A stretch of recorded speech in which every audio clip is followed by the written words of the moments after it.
like to raise taxes for rich people? Okay. Okay, and how many of you feel like you like to raise your own taxes?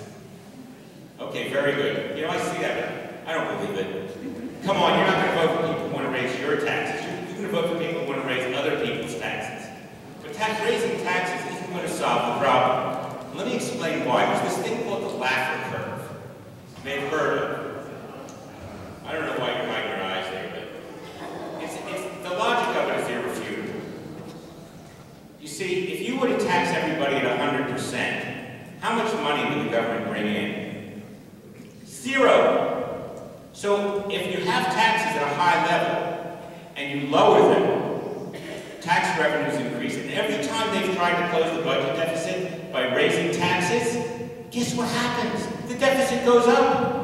The taxes don't materialize, but the guys in Congress think they got more money to spend, so the debt actually goes up. Isn't that amazing? How many people would like to raise Mr. Greenfield's taxes? Mr. Cornilles. This whole issue about taxes is very simple to me. If we want to create greater economic activity and encourage people to be entrepreneurial and take risks and invest in America, we need to lower all the tax rates and eliminate the crazy loopholes that we have created over the last 20 to 30 years in this country. Thereby giving everyone a fair chance to be prosperous in this country. And by the way, the biggest laugh in the hall so far tonight was from my wife when you called me a millionaire. But I will tell you, there is no reason why General Electric, a corporation that made $14 billion last year, should be able, because of a complicated tax code that only their lawyers and lobbyists and friends in high places understand, should get away with paying a 0 federal income tax. If we will simplify the tax code, eliminate those loopholes, yes, even the corporate jets, and all of those things that people use now, not as a way of creating jobs, but as a way of tax avoidance, we would have a fairer system and create greater prosperity in our country for everyone.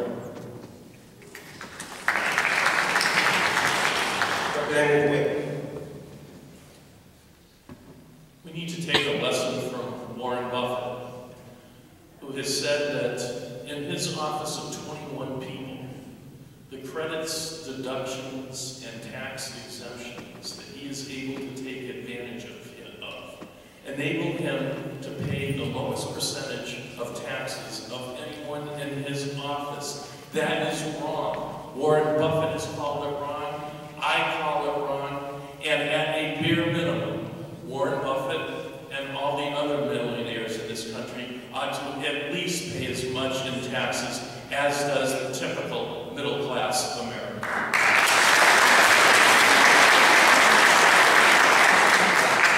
Commissioner Hutton. Well, let's talk about wealth creation for a second. Even considering inherited wealth that was created generations ago. People are able to get wealthy in this country because when they set up a shop or a manufacturing facility or something, it's got roads around it that allows you to get your goods in and out. It's got a police force and a fire department that protects your place of business. It's surrounded by great public schools that help raise good citizens that are ready to take on the jobs that, by the way, are the workers that are going to help you make your $1 million. And we've got great antitrust laws so that some big conglomerate doesn't come in and wipe you out. This country is all about opportunity, but it is also about the responsibility of giving back when you benefit from that great system. So sure, the top 2% in this country have got to pay a little more. The corporations have got to lose their loopholes and pay their fair share too.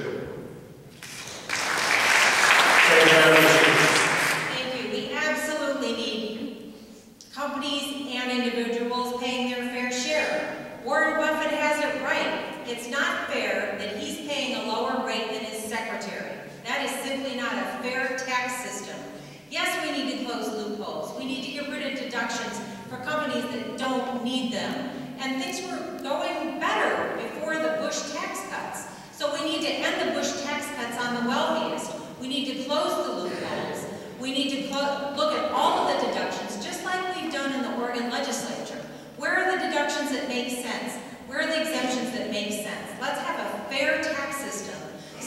everyone is paying his or her fair share, including the corporations in this country, and then we'll have a conversation about tax fairness. That's what we need to do in Congress, just as we started to do in the Oregon legislature. End loopholes, end deductions. Everyone pays his or her fair share.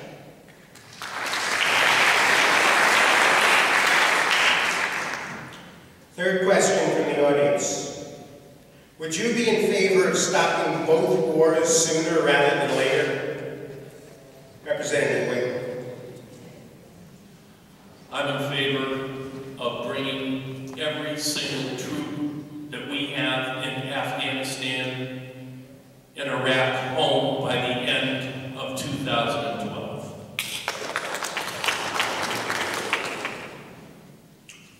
Mr. Greenfield. I was hosting a radio show back in 2002 where I was on the air almost every day arguing against invading Iraq. I think Pat Buchanan and I were the only two Republicans in the country who took that position. Iraq didn't attack the United States and it posed no threat to us. So I was opposed to the Iraq war from the beginning, and we've now wasted more than $1 trillion and thousands of young American lives in order to occupy and rebuild a country that posed no threat to the United States. Afghanistan. Yes, we needed to invade Afghanistan after September 11th, obviously, but it's 10 years later. It only took us 4 years to beat the Nazis.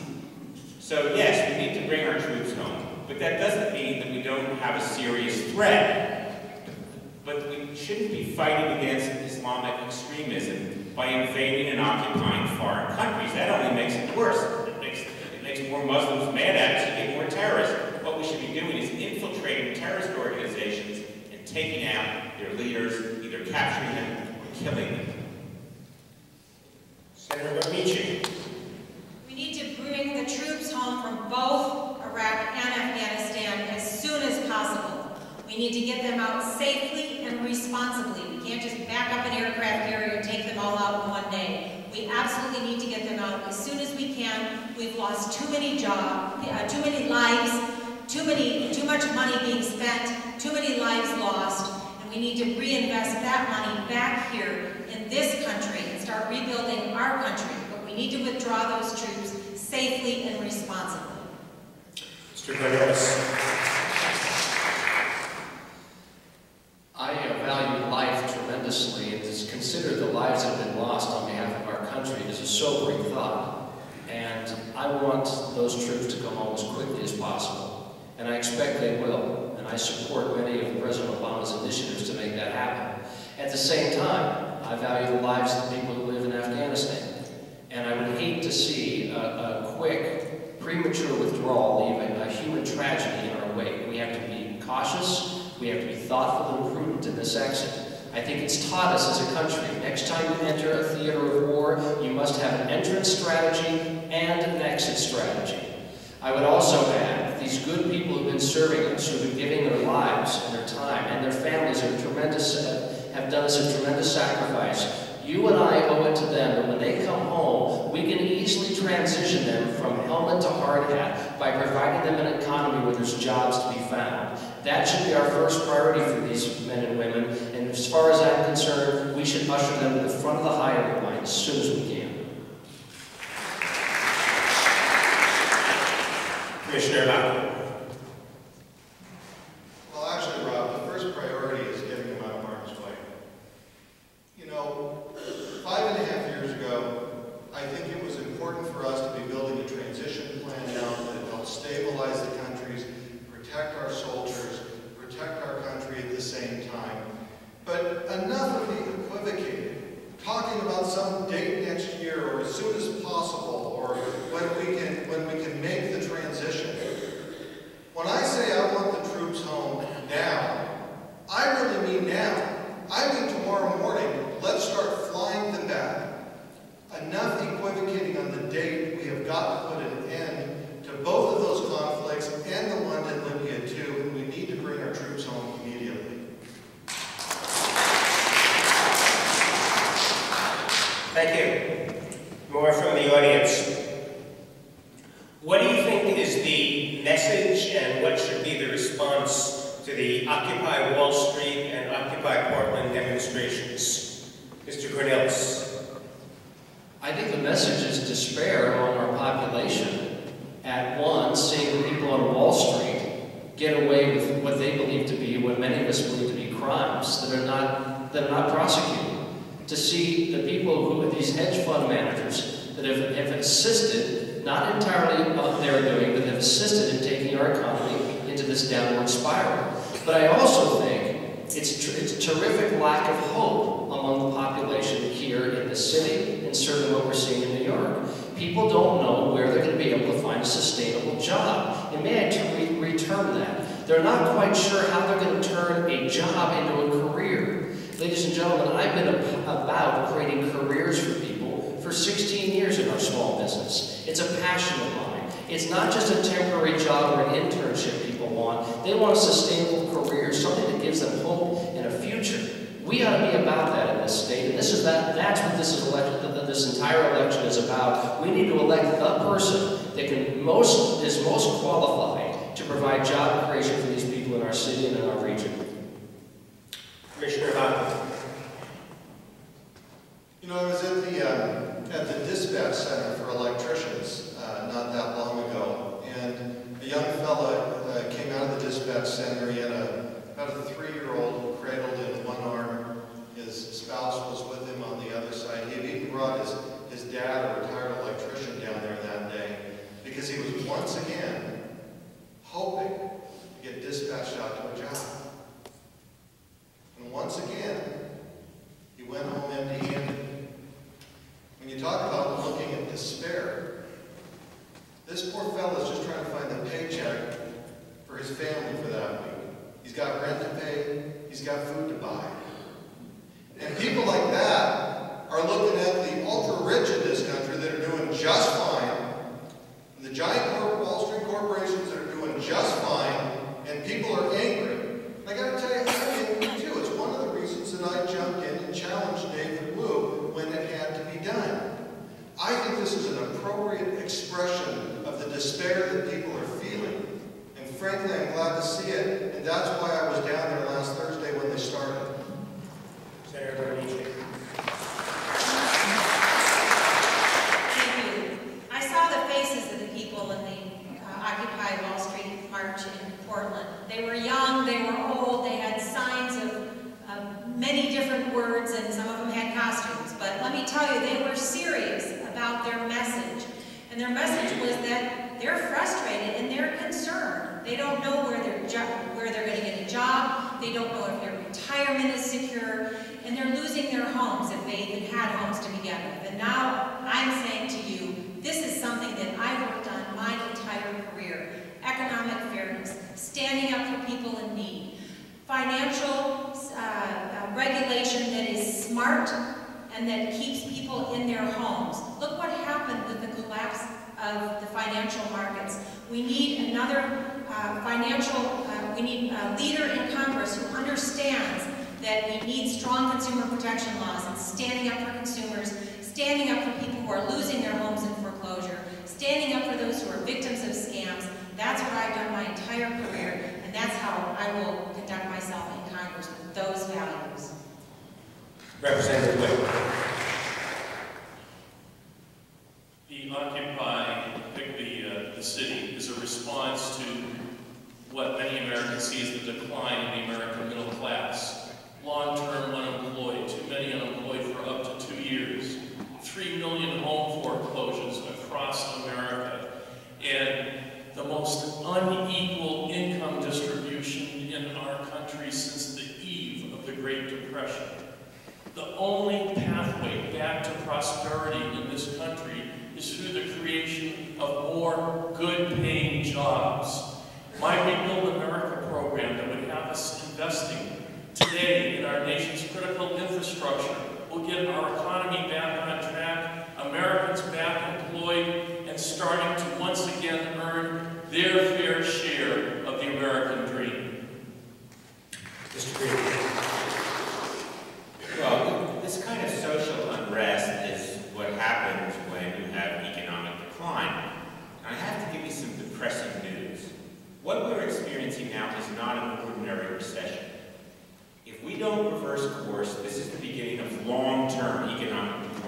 This could be the 1930s. Now, some people think that economic phenomena just occur, something like the weather. But that's not the case.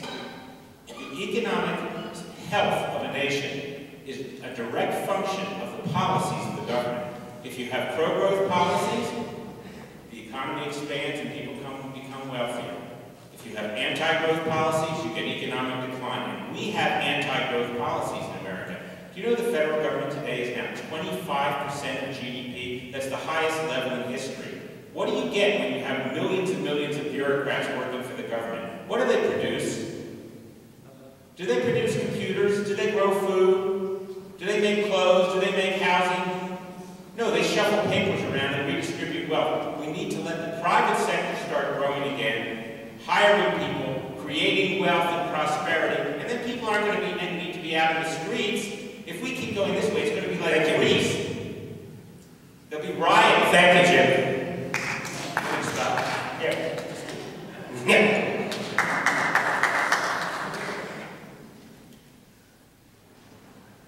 Given the level of polarization in our political discourse in this country, what would you do to promote civility and compromise? Senator Cornilles. Thank you. I'll go to Congress with the values that I brought with me to the state legislature and my record of accomplishment. I was proud when sorry, this is your competitor, Willamette Week, gave me the highest... Thank you. the highest ranking for integrity. And that's something I'm proud of. I'm proud of my record of being able to get things done in the state legislature. The most recent example is the redistricting, the state redistricting that we did, defying the skeptics. Even in a legislature where we had a split House and a fragile Democratic majority in the Senate, I led the efforts to have both the redistricting bills passed strong bipartisan support. Now that's a challenge, and I accepted that. Just as I accepted the challenge of going up against mortgage companies who were defrauding people, just as I accepted the challenge of going up against a big oil company on behalf of my client. But I do those things in a way that's collaborative and not divisive. I'm not afraid of a challenge. I'll take my values and those skills to Congress with me. Representative. I have been a professional negotiator for over 30 years now, and on a daily basis, I have to find compromise and agreement where before there was none. And that's why, in the last legislative session, I was able to reach across the aisle and obtain more agreements than any other member of my caucus. And I will use those skills and abilities when you elect me to Congress to go back to Washington, D.C. and begin to break a political deadlock. Commissioner Locke. Well, let's take a look at why there's a dysfunction in Washington. Nobody ever flips the light switch off after the November elections and ends the campaigns and turns to relationship building and governing anymore. The campaigns continue to churn their way through the deliberative process with representatives and senators looking to the lobbyists on who's going to give them their next campaign check and how they're going to set up the next person in the next election. We're not going to get to serious policy development in this country until we have serious campaign finance reform first. But to answer your question with what I can add to that, when I served in the state legislature and as your Commissioner of Labor and Industries, I was able to pass some significant legislation. The Oregon Renewable Energy Act, which has made us the nation's leader in clean energy jobs. The first expansion of Oregon's bottle bill in nearly 4 decades. And last year, as your Labor Commissioner, the bill that's going to return shop classes to our middle schools and high schools, all with the cooperation of the Republicans and the Democrats both. That's the kind of consensus building that we need in Washington today. Mr. Greenfield. Well, I think civility and compromise are overrated. Let me give you an example.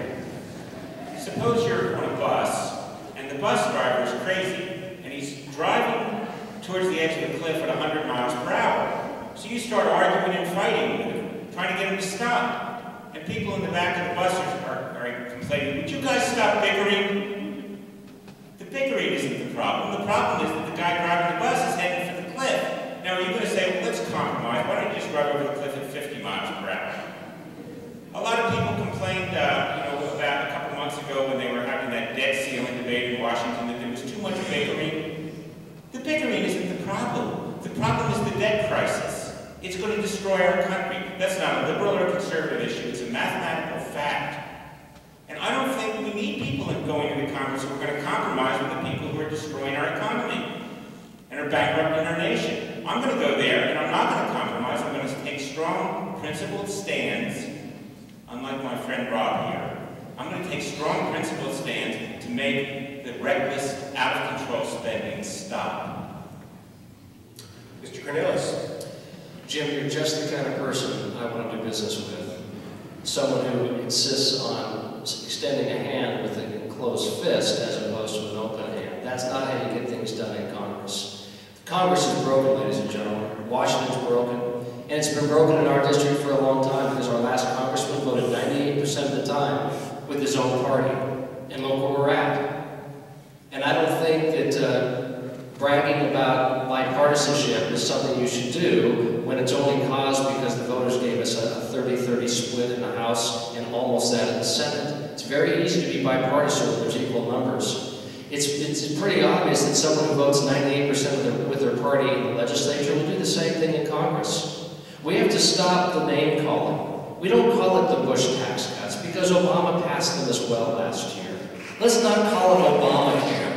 It's been passed by Congress, all right? This type of name-calling and vilifying of our elected leaders has gotten us into this situation where we don't have any respect or trust, and there's total cynicism in our country.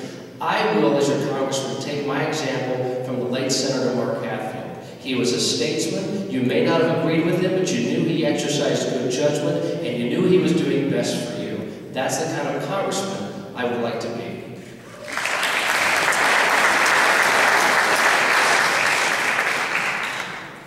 We're so excited about this last question that we're going to give you 90 seconds, or if you like, 90 minutes.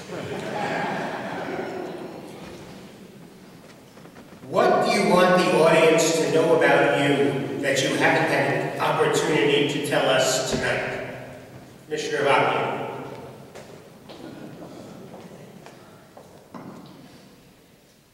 It might surprise you, but I'm not a real flashy guy.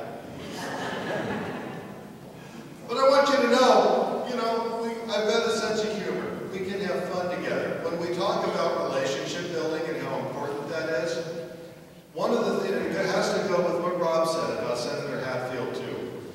You're going there to do serious business that needs to be done. But until folks that are elected are going there to build relationships with each other again and work together, we're not going to have a Congress that gets the job done for us. And I've been able to build those kind of relationships in all my public service here in Oregon. And it's the kind of thing that I'm going to do for you when I get into Congress as well. Thank you. Senator Cornilles. Thank you. I don't know if you're trying to get me to say what I did at the City Club, which is that I actually sing. This time you actually would sing. What I'd like people to know is that I'm more of a policymaker than a politician.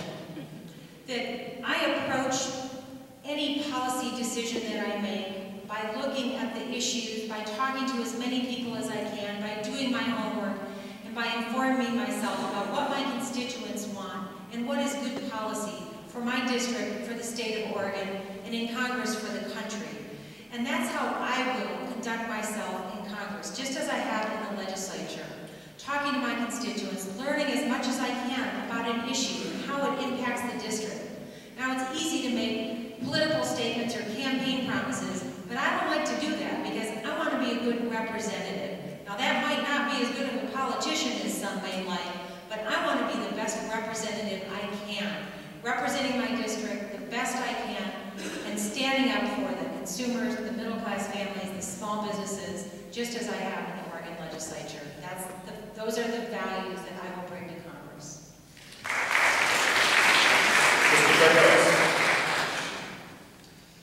I'd like you to know what I do in my spare time. I serve my community. I'm on several boards here in the state. I'm very proud of those memberships, such as Special Olympics of Oregon, working with those kids, those disadvantaged kids who find so much joy and value in athletic participation. I'm on the board of the Oregon League of Minority Voters. Because I'm not a minority, I happen to be married to a minority. And I think I understand some of the challenges that minorities face in our state. And I'd like to be a positive force to make sure that their voice and their opportunities rise to the forefront. I'm also on the board of Virginia Garcia Memorial Foundation. That's a community health center. A community health center based in Washington County. There's actually 6 in Washington and Yamhill counties. And Virginia Garcia is, in my opinion, one of the great solutions for health care in our country. It's community-based, and it provides health care for people who are of low income or no income. And as was mentioned in the previous question, we have a lot of those here in this state. And I want to work with them and provide them those valuable services. And that needs to be a model for the rest of the country. And as I've said, I can't wait to be not only your ears, but also your voice in Congress, to champion those things that are so important to you, those things that we do well in Oregon that are largely hidden from the view of the rest of the country. You won't find that to be the case if you elect Rob Cornilles to be your representative. They'll know who I am, and they'll know where I'm from. Mr. Greenfield. I know that most of the people in this audience are Democrats, and I want you to know that I actually started out life as a Democrat also. I grew up in a liberal, Jewish suburb of Philadelphia. My parents were lifelong Democrats, and I went to a liberal Ivy League college and a liberal Ivy League law school, so that's what I was exposed to. And I started to change in the 1970s when I saw what was happening under the Carter administration. I voted for Jimmy Carter. But when I saw what was happening to the economy, I started studying political economics to understand what went wrong. And I began to understand that the problem that was creating the inflation and the stagflation of those days was the excessive expansion of government. That's what generated the inflation. It was creating the national debt. It was generating inflation. So I started studying it, and I began to understand that we needed to have free market solutions. Then I went into business for myself. And as a small businessman, I found that I was spending half of my time dealing with government bureaucrats who were telling me how to run my business. So when Reagan came along and said, government isn't the solution, it's the problem, it resonated to my horror. And my parents were, of course, appalled when I became a Republican. I asked them where they went wrong. The other thing I want you to know is that I, Jim Greenfield, signed the No New Tax Pledge, and I signed the pledge to repeal Obamacare. Yes, that's what we call it, Obamacare. Rob Cornilles has refused to sign those pledges. Almost every Republican has signed them to Republican primary. Rob is really out of tune with the majority of Republican voters, but I'm right in tune with most fiscally conservative Republicans. Thank you. Representative Whitman.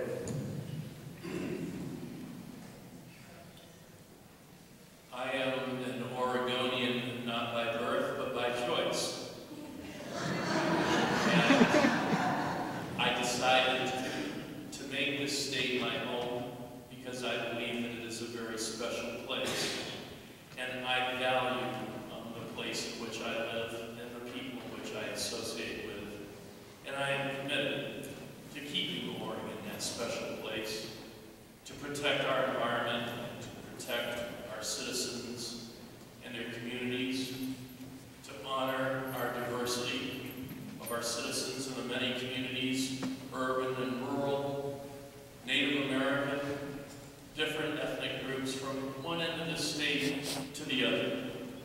And I am committed because the very reason that I got into politics in the first place was to make a difference. And that difference that I pledge to you here tonight is to continue to try and make Oregon and now our nation a better place. And together, I believe we will not only keep Oregon special, but we will make it the most special place in our country.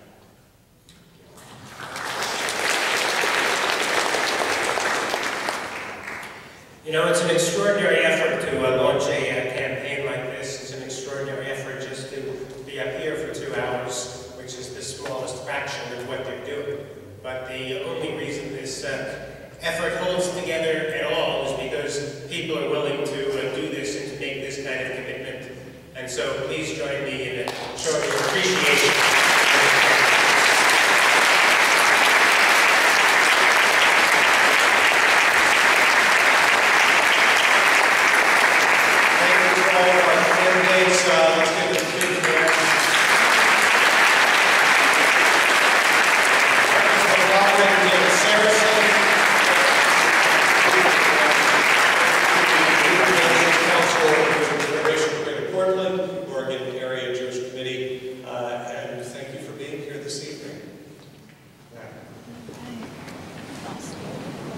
Bye-bye.